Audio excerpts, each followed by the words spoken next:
Change isn't just coming, it's already here. This is Ask for Change podcast, hosted by leadership expert Meridith Elliott Powell. Brings you weekly conversations with leaders and experts who are redefining success in a world of disruption. Let's begin today's journey and turn uncertainty into your competitive advantage. Let's turn uncertainty into your competitive advantage.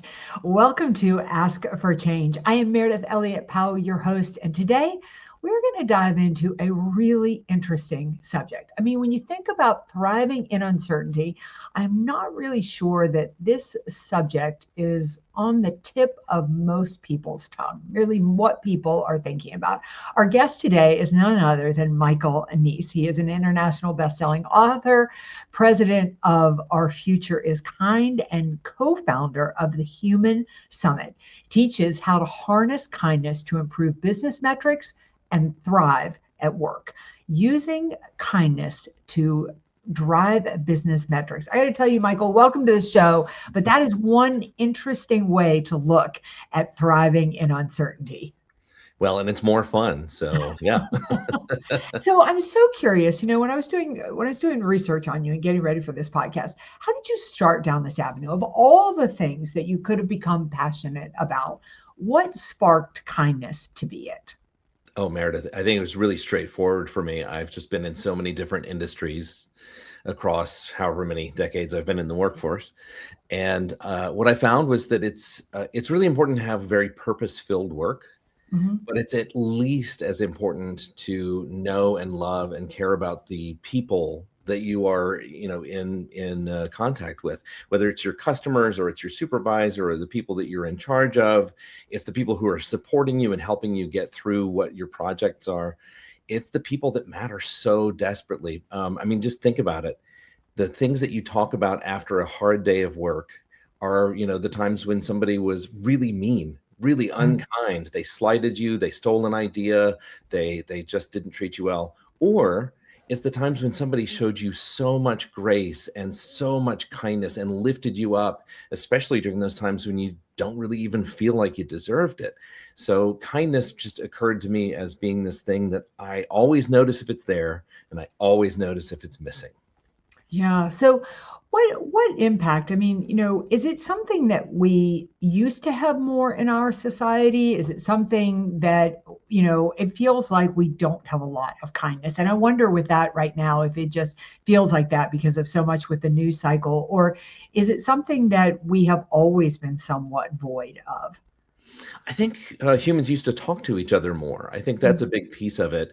Also, I don't know that we were driven by quarterly results. If you go back decades far enough into work history, what you find is that people really cared about, making a great product or providing a great service, and they took pride in what they did. And so absolutely, you can find people who are not very kind in almost any workspace, unless there's a very conscious culture of kindness that's being put in place. But it's really one of those things that I think we've lost more and more of over time because everybody is sprinting. We're all so much in a hurry. Yeah, we're so incredibly busy. So, how did you discover that kindness had bottom line impact and bottom line results? It's very easy to see. If you have a company that is engaging in layoffs, people get very quiet very quickly, and it's the best people. It's the people who are normally contributors, who normally come up with the bizarre, crazy idea that ultimately turns out to be the really good one. Those people get very quiet and they start making a plan B and they escape. And so I think those are the bottom line results just right there. Project Aristotle that Amazon did all those years ago, or was it Google? I don't know. They did this great study on what makes a great team. And what they found was that it's not how many superstars you can pack into a team, it's how much psychological safety there is. And psychological safety means that if you have a goofy idea, you feel like you can say it. If you have a great idea, you feel like you can say it without being worried that it's going to be stolen by somebody or it's going to be poo-pooed by somebody. And so that psychological safety has to hinge off of a couple of very important factors. Number one is trust. It's really hard to feel safe if you don't trust everybody Yeah. in the group. And where does trust come from? It comes from constant little dribs and drabs of kindness that people are, doing for you and that you are doing for them. Like you're all in this together, or else what's the point? And if that's not the attitude of the group, if it's every person for him or herself, yeah, God save that group. Yeah.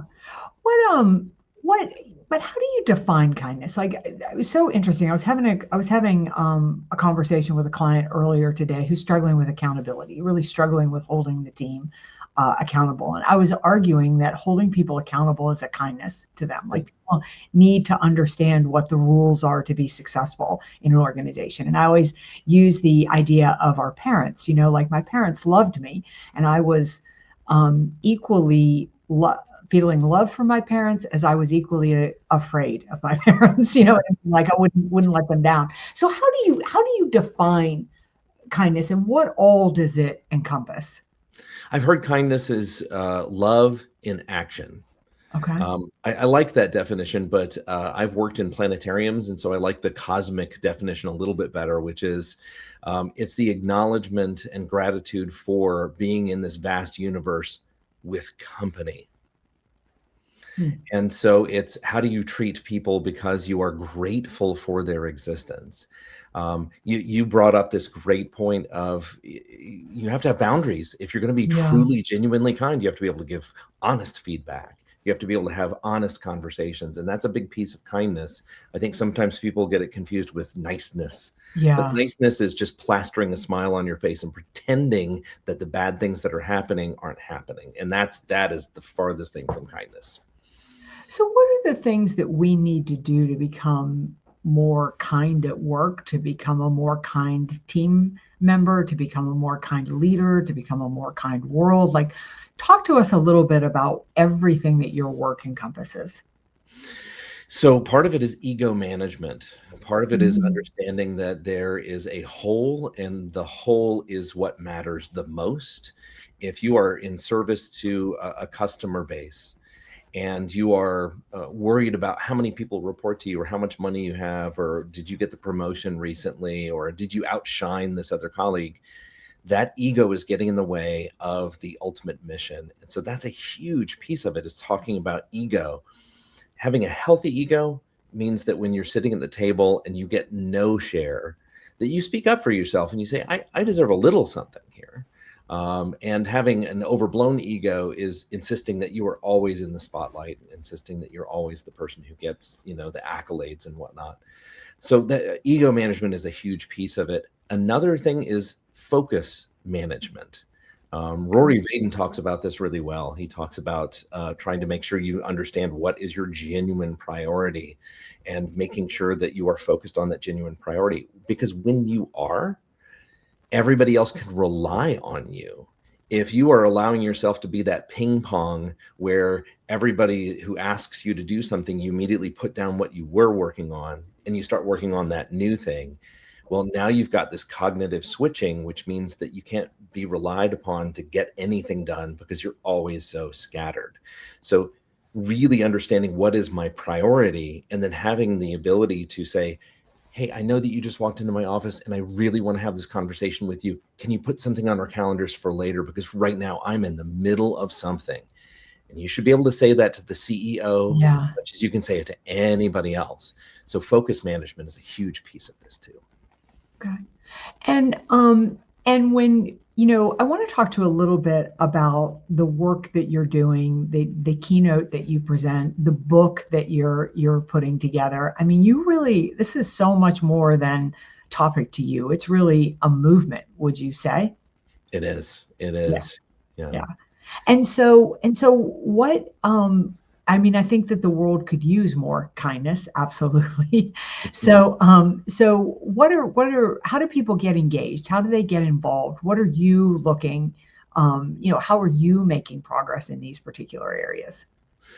There's so many fronts. I have a podcast right now that's the same name as my company, Our Future is Kind. Mhm. And in there, I bring people like yourself great experts on how to be effective in the world, but also how to be kind and how to be fair and how to interact with one another on a level playing field.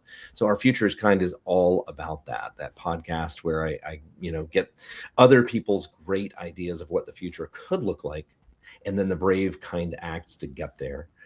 The other big thing is, as you mentioned, I'm working on this big book, and the book is also titled Our Future is Kind, and there are 25 of us who are putting together stories about what we know about the world, Yeah. right? How do we see the future and how we think it should be? And then we give everybody the strategies. We give away all these great secrets on how do you help build this great world? Because Meredith, I know I'm preaching to the choir here, but don't we all feel a bit overwhelmed sometimes when you tune into the news and it's just one big story after another and another? And we don't have to bow down and say we have no power because there are so many big forces that I couldn't possibly make a difference.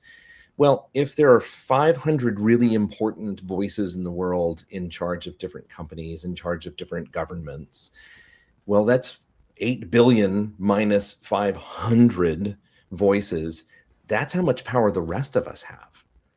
And so it's a matter of reaching out to me and finding out how to get part, in the movement so that we can all build this future that we want. It's not going to be easy. There are going to be moments where we have to put up boundaries, but there are ways of being really kind and very brave to build that future that we all deserve to live in. Is it a matter then of individually and personally taking steps to be more kind? I think the thing that's interesting is how much being kind does for me.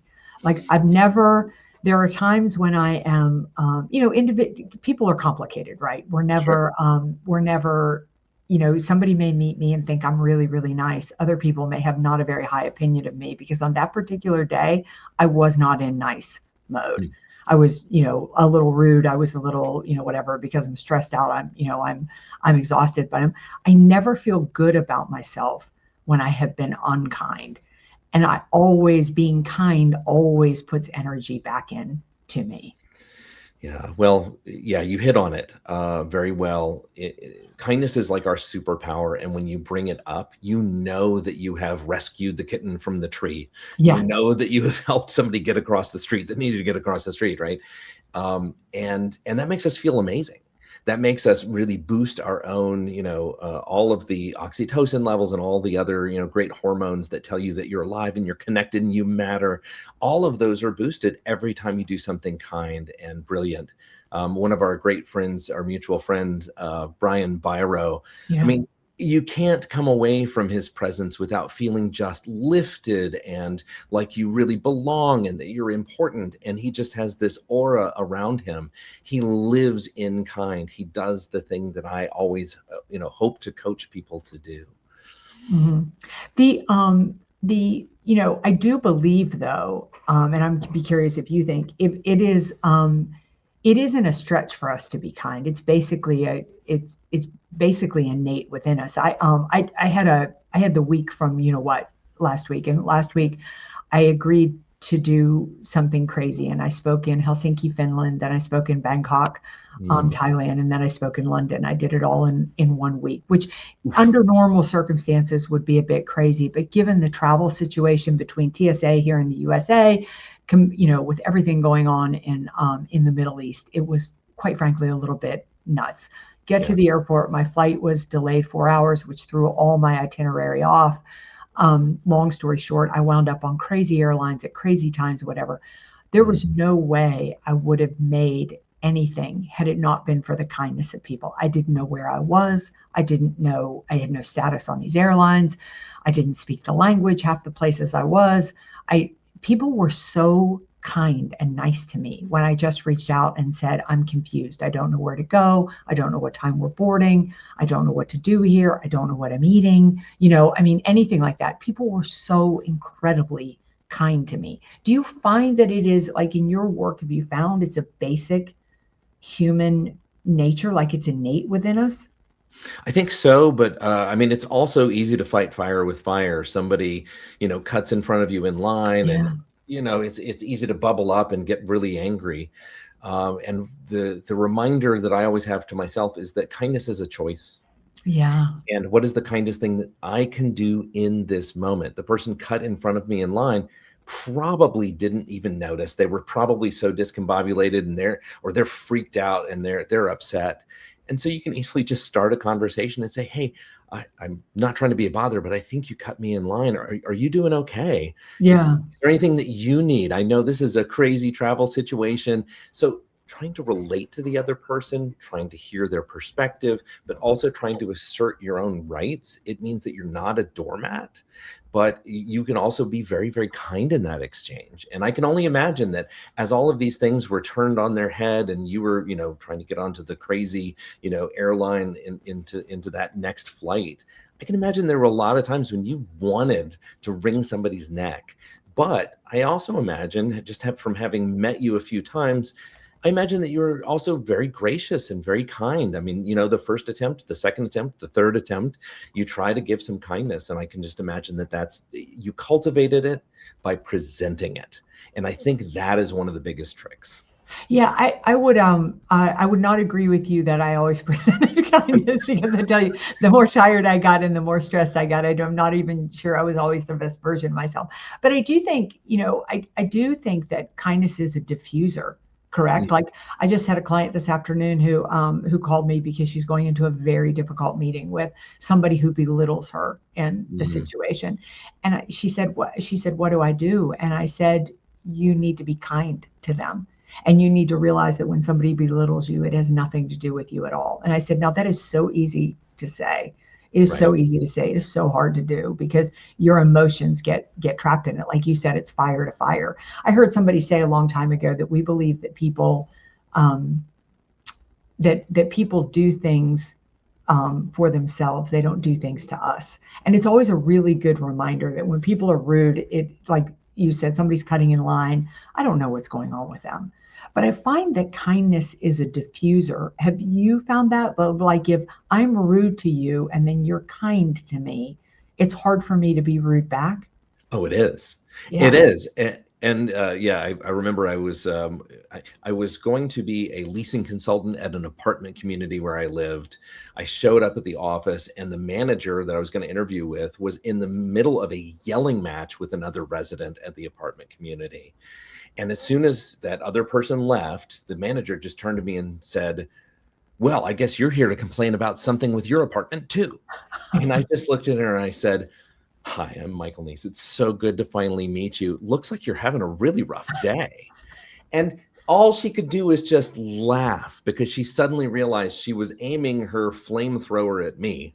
Right. And she didn't need to. And so we had a moment, we were able to laugh, and then she hired me on the spot. So it is like a Jedi mind trick. If you don't give somebody something to push back on, Right. if there's nothing to do, then it's like, a judo move or something where they just kind of float past you and then they realize their mistake. And a lot of people reset. Yeah. Most people's baseline isn't to be a jerk. So some people have that tendency and they have a hard life living with themselves. But most people will at least reset themselves and recognize what they've done. So somebody listening to this who's interested in saying, okay, I want to bring more kindness into the workplace. I want to bring more kindness into my home. I want to bring more kindness into the world.